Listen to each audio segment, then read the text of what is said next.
얘들아 안녕. 오늘 이번 시간에는 빛이 꺾여서 나가에 대해서 공부하도록 하겠습니다. 교과서는 74쪽에서 75쪽이랍니다. 자, 오늘의 학습 목표는 빛의 어떤 현상, 굴절 현상을 설명할 수 있다 입니다. 자, 그러면 먼저 빛의 굴절이 뭔지 알아야 되겠지요. 첫 번째, 빛의 굴절이란 빛이 한 물질에서 다른 물질로 진행을 해갈 때 진행 방향이 꺾이는 현상. 얘를 이제 우리는 뭐라고 하냐면 굴절이다 라고 얘기를 한답니다. 자, 그러면 그림을 통해서 한번 보겠습니다. 자, 빛이 들어오고 있지요. 어디로? 공기에서. 어디로? 물로 진행을 해가고 있습니다. 공기에서 물로 진행을 해갈 때 얘는 서로 다른 물질이기 때문에 빛이 어떻게 된다고요? 꺾이게 됩니다. 자, 그러면 이럴 때 들어오는 이 빛을 뭐라고 하냐면 입사광선이다 라고 하겠지요. 자, 그러면 꺾이는 빛을 우리 뭐라고 한다? 굴절광선이다 라고 얘기를 합니다. 자, 그러면 얘는 뭘까요? 두 물질의 경계면의 수직인 선. 자, 얘를 우리는 뭐라고 하냐면 요거지요. 요거. 법선이다 라고 얘기를 한답니다. 자, 법선은 반사에서도 얘기를 했지만 항상 가상의 선이에요. 실제로는 존재하지 않는 선이랍니다. 자, 두 번째. 그러면 이 법선과 입사광선 사이 이 각을 우리는 뭐라고 한다? 입사각이다 라고 얘기를 해요. 그러면 세 번째, 굴절각은 뭘까요? 굴절각은 뭐냐면 누구와? 법선과 어디 사이에?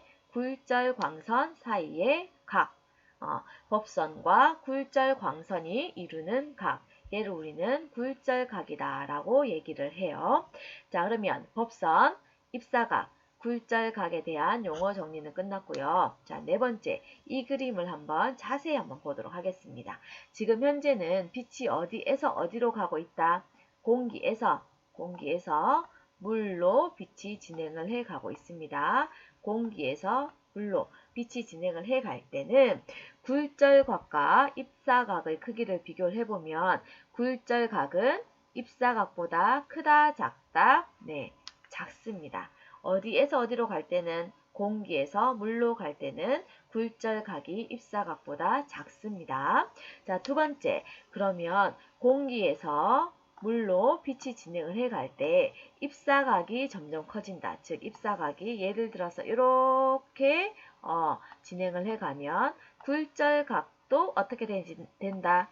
좀 더 이렇게 커지게 된답니다. 입사각이 커질수록 굴절각도 커진다. 됐습니까? 그러면 이제 세 번째, 빛이 굴절하는 이유에 대해서 공부를 해보도록 하겠습니다. 자, 빛이 굴절하는 이유는 빛이 뭐에 따라서, 물질에 따라서 빛의 진행 속력이 다르기 때문이에요. 진행하는 속력이 달라요. 자, 그런데 빛의 굴절 정도는 그렇다면 물질에 따라서 같다, 다르다? 다르겠지요. 그 이유는 물질에 따라서 빛의 진행 속력이 다르기 때문이랍니다. 자, 이 내용을 쉽게 설명하기 위해서 선생님이 자동차를 그려왔어요. 이 자동차가 아스팔트 길을 가다가 진흙길로 갈 거예요. 어떻게 될까요? 속력이 점점 경계면을 기준으로 느려지겠지요. 왜? 진흙길이 더 울퉁불퉁하니까. 자, 그러면 만약에 자동차 이렇게 비스듬하게 오게 되면 얘는 어떻게 될까요?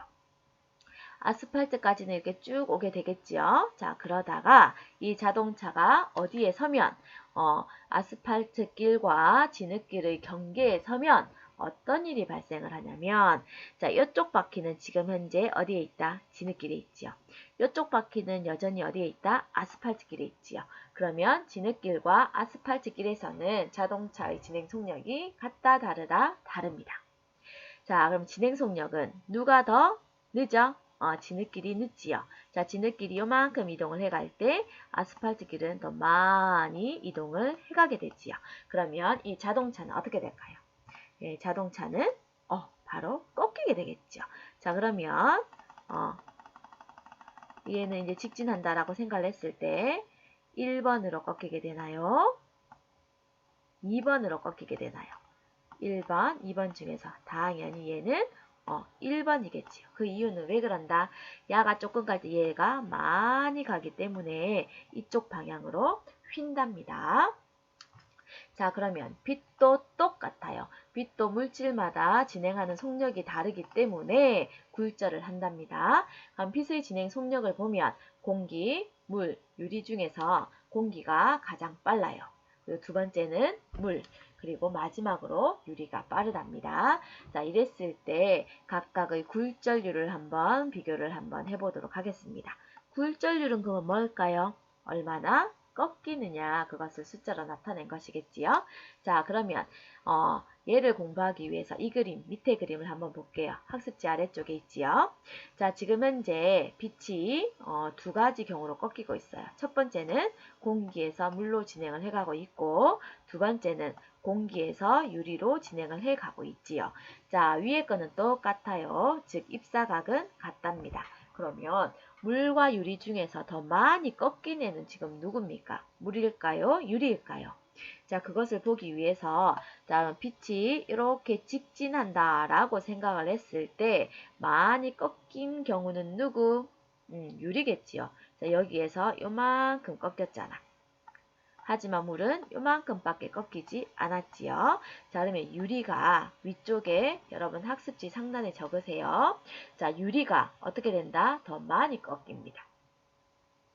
유리가 누구보다 물보다 더 많이 꺾입니다. 자, 이 그림 근처에 이 내용을 적어 두도록 하세요. 그럼 더 많이 꺾인다는 말의 의미는 굴절률이 더 크다는 거겠지요. 자, 굴절률이 큰데 더 많이 꺾였는데 굴절각의 크기를 비교를 해보면 굴절각은 크기가 작답니다. 굴절각은 작다. 자, 그러면 다시 자, 물과 유리 중에서 진행 속력이 더 빠른 것은 누구다? 물이지요, 물. 자, 그런데 굴절률은 누가 더 크다? 유리가 더 크지요. 그럼 여기서 알 수 있는 사실이 뭡니까? 진행 속력이랑 굴절률은 서로 반대라는 겁니다. 됐지요? 자, 그러면 이제까지 빛의 굴절에 대해서 했었는데 간단히 개념 확인 한번 해보도록 하겠습니다. 자, 교과서 73쪽입니다. 자, 만약에 빛이 공기 중에서 물속으로 진행을 해갈 때 굴절각은 입사각보다 클까요? 작을까요? 정답은 작다입니다. 자, 오늘은